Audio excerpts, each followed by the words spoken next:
Some years there are updates that completely suspend an entire category. Others you get something like the $399 plus Apple Watch Series 9 and $799 Ultra 2 steady improvements that technically add up to the best Apple Watches we have ever seen. Just not by a whole lot, and not if you have already got a recent Apple Watch model. It makes sense that 2023's updates are quite compared to last year when Apple effectively kicked down the door with not one, not two, but three new smartwatches. This year, the Series 9 and Ultra 2 are nearly identical in design to their predecessors, save new colors, strap options, and carbon-neutral packaging.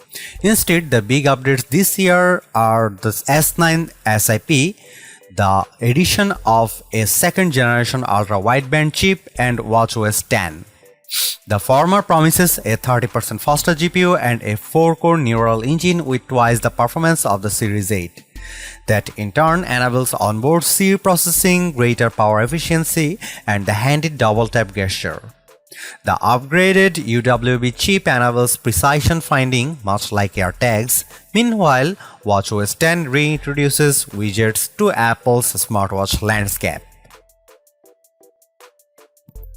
After a few months with watchOS 10 and about a week with the Series 9 and Ultra 2, I genuinely like the new updates, but whether the latest Apple Watches are the best options for iOS users isn't the point anymore.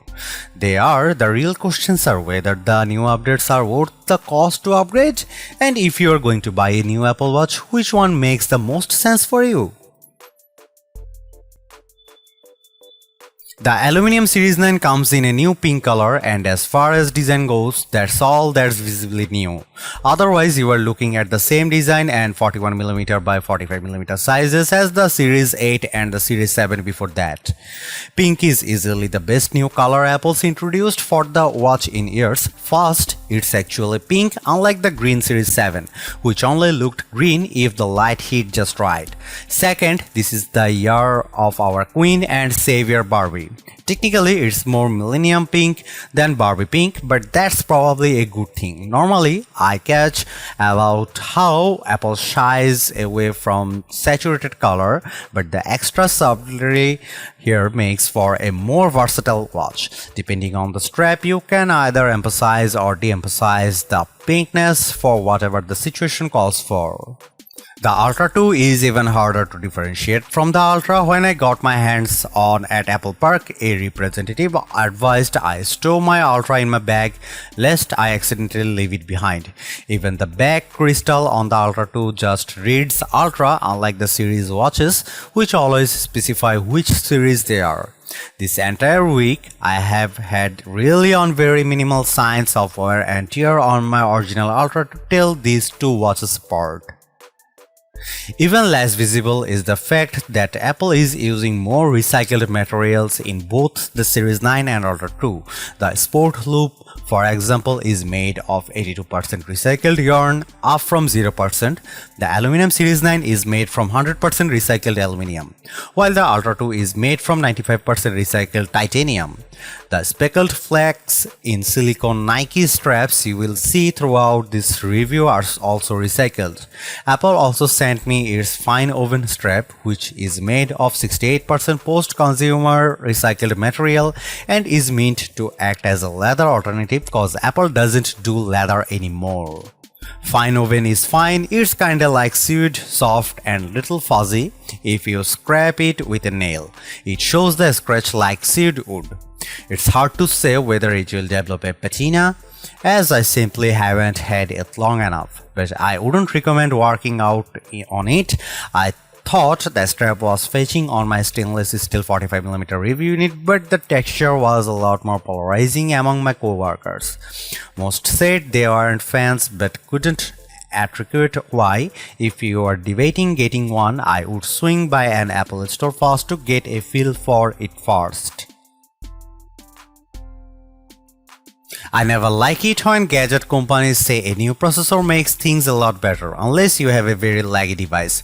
Minute improvements in performance are hard for the average person to see. Granted, processor specs matter more with Android smartwatches because they have historically been plagued by laggy screens and performance issues. But with the Apple Watch, this has been less of a problem. That said, there are a few instances where you can see the slight difference the S9 makes. First off, the new improved neural engine on the S9 chip means Siri processing happens on device. That it turn purportedly leads to 25% better dictation and the ability to issue Siri commands when offline. Later this year, you will also be able to ask Siri health-related queries. To test the improved Siri, I ran two experiments. First, I dictated several long texts, tongue twisters, as well as Bohemian Rhapsody and Alphabet Aerobics lyrics and sent them to my best friend. For the tongue twister and song lyrics, I simultaneously dictated to an S8 powered Ultra and S9 powered Series 9. You can check the gallery above the screenshot of the results. It's impressive that both watches got about 95% accuracy, but I didn't see a huge difference between the results. With text featuring Korean words, Siri did an admirable job for more common words like bulgogi, but still messed up some names of our favorite K-pop singers and actors. It's not a perfect test, but for me that means I still have to enunciate clearly when using foreign words in English, aka Konglish. That said, I have used actor Mahershala Ali name as a Siri litmus test over the past few years. Back in 2018 and 2019, Siri would often get tripped up on it. I'm happy to say this year it nailed it 100% of the time. What might be more useful in this fact that you can issue Siri basic tasks when you have no internet or cellular connectivity. For example, I was able to ask Siri to set timers and workouts with airplane mode enabled both on the watch and on my iPhone. Say your laundry room is in the basement, your hands are full with a laundry basket and you forgot your iPhone upstairs. You can now ask Siri to set a timer and not to worry about it. This won't work 100% of the time when Siri has to pull information from the internet. However, but if you do get a weather update preloaded from when you had internet, I found that Siri can still give you an update. The S9 chip also results in greater power savings, but you should already know that Apple Siri invested that somewhere other than better battery life. In this case, Apple decided to make the displays brighter. The Series 9 now goes up to 2000 nits from 1000 nits, while the Ultra 2 is 50% brighter at 3000 nits. Indoors and outdoors, it's difficult to tell the difference if you don't have older models on hand for comparison. And even if you do, as I did, it can still be difficult to tell under certain lighting conditions. That's because Apple makes ample use of the ambient light sensor.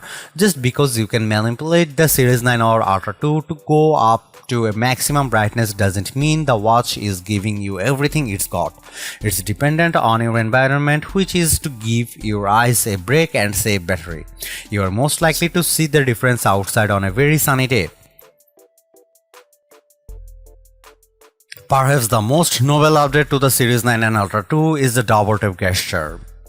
The pinchy pinch, it's similar to double clicking with a mouse, except you are making a pinching motion with your index finger and thumb.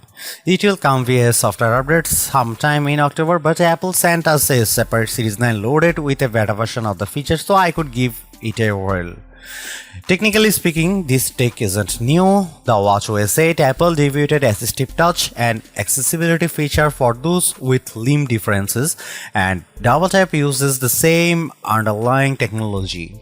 The sensors can detect changes in blood flow when the muscles in your forearm move, and that in turn allows you to control the device and navigate menus with one hand. That said, Double Tap and Assistive Touch are not quite the same thing. For starters, Assistive Touch is more power intensive as it's run directly on the CPU, while Double Tap's algorithms has been optimized to run in the background via the S9's neural engine. That's also why assistive touch is something you have to set up, whereas the double tap is enabled system-wide by default.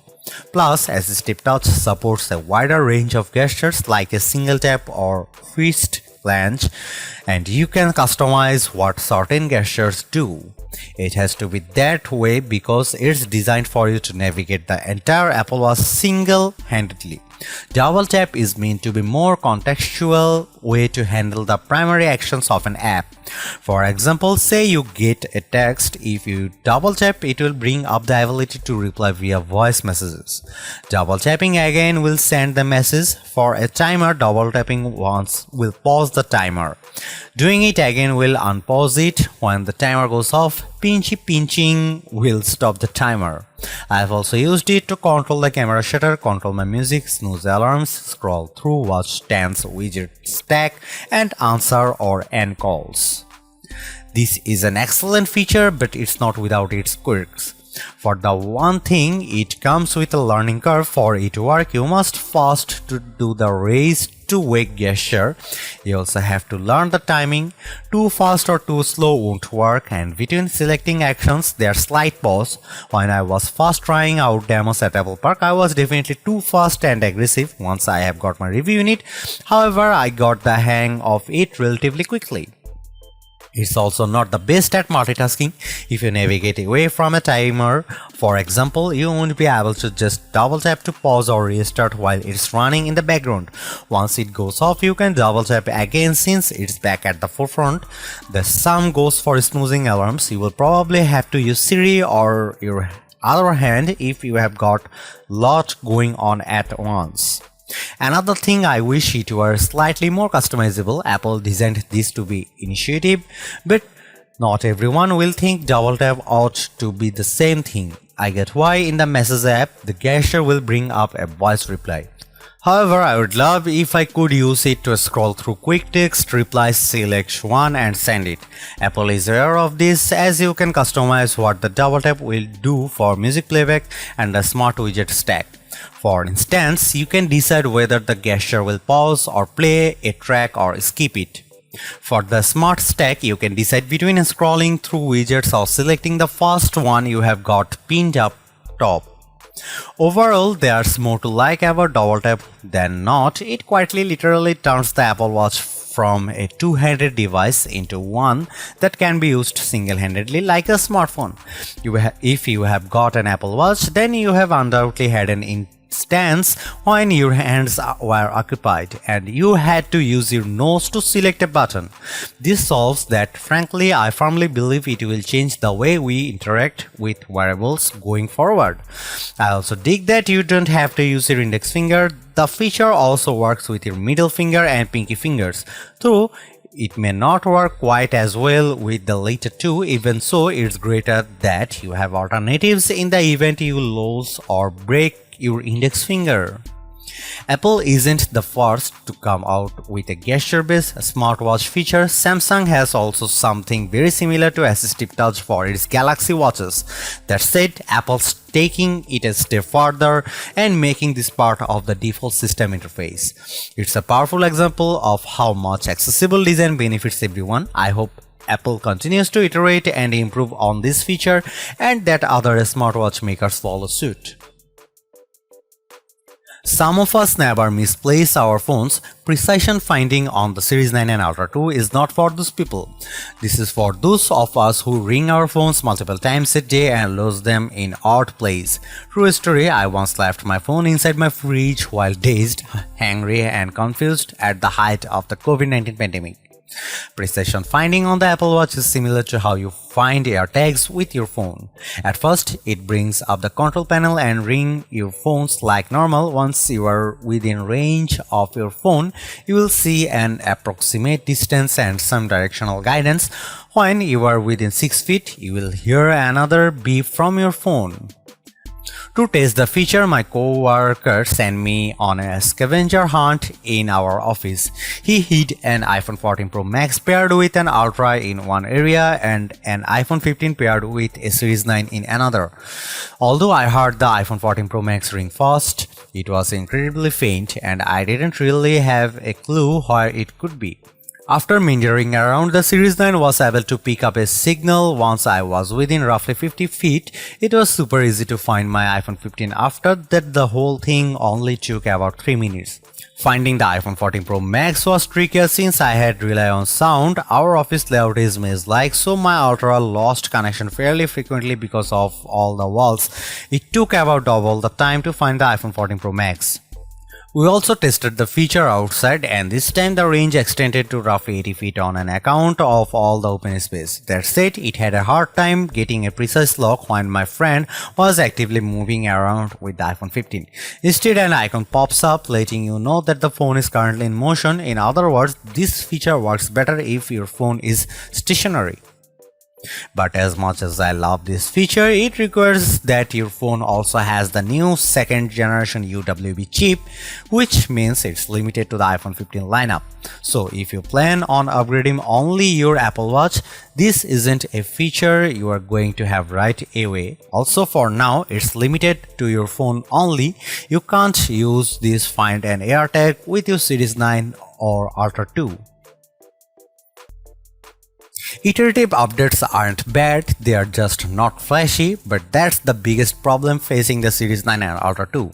These are the best smartwatches Apple's ever made, but while the updates do make the overall experience better, it's like paying another dollar to add an extra topping to your pizza. For some people, that makes the pizza. For others, it's nice but really not necessary, and of course, the smartwatches cost hundreds of dollars. If you have a Series 7 or later, you don't really need to update. For owners with a Series 5 or earlier, it might be worth it since you will get a bigger screen, several new sensors, and a processing bump. Series 6 owners are the ones I see being most on the fence, and to those folks, I mostly encourage upgrades if your battery life isn't cutting it anymore. For folks with an Ultra, seriously cool your jets. You are getting the modular Ultra watch face with watchOS 10 and 3000 nits versus 2000 nits doesn't make a huge difference. Otherwise, the biggest case I can make for an upgrade is if you must have double tap, either because you have got minor dexterity issue or think it will be the coolest thing since sliced bread. If you are on the fence, I suggest trying assistive touch out for an afternoon to see whether you like the idea of using gesture. That said, if you don't often find yourself tapping your Apple Watch with your nose, that probably isn't a feature you'd need right away. But speaking frankly, Apple did not make these watches for folks looking to upgrade.